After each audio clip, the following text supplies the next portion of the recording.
Christian Égara, justement, sur le budget 2016 du Conseil départemental du Rhône, il y a les lignes qui sont importantes, contraintes, qui concernent l'action sociale, les personnes âgées, la petite enfance, l'aide diverse et variée à la jeunesse, mais il y a aussi des questions qui touchent la vie quotidienne de vos concitoyens du Rhône, et en particulier rural, qui est la question des transports. Alors comment est-ce que vous abordez la question des transports, et en particulier des cars du Rhône pour les quelques mois dont il reste encore à votre charge?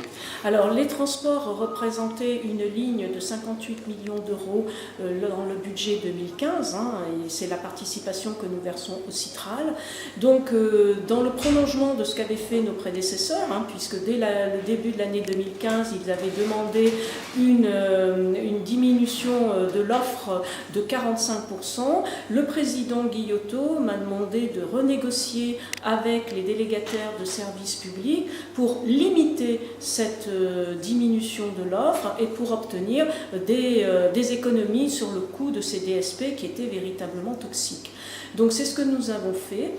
Grâce à l'appui des services du Citral et avec notre collaboration, nous avons pu maintenir la réduction de l'offre des transports, nous l'avons diminuée que de 35 millions d'euros et nous avons pu obtenir 8 millions d'euros d'économies alors que nos prédécesseurs, avec une offre diminuée de 45%, n'obtenaient que 4,5 millions d'euros d'économies.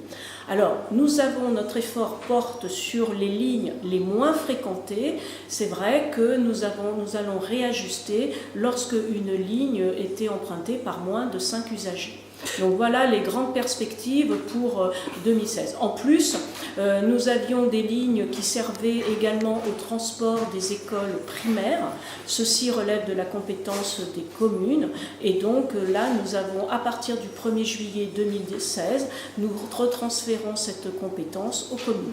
Alors on sait que les études ont été réalisées par les techniciens du Citral, qui sont beaucoup en milieu urbain.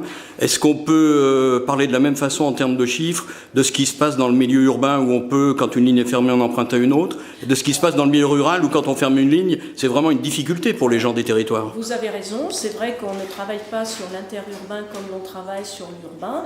Les projections et les études qui ont été faites par Citral, c'est en fait dans les cars, c'est dans les transporteurs qui le font. Donc là, c'est une première approche.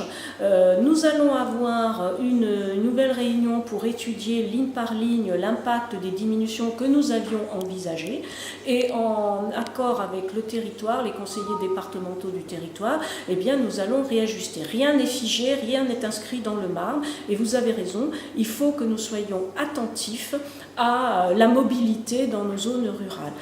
Une fois que nous aurons véritablement figé ce projet, eh bien, nous reviendrons avec une concertation, nous viendrons présenter cela aux communautés de communes et à la presse. Bien sûr, il y aura une large communication département Citral qui s'effectuera. Pour l'instant, celle-ci n'a pas eu lieu parce que rien n'était définitif. Voilà.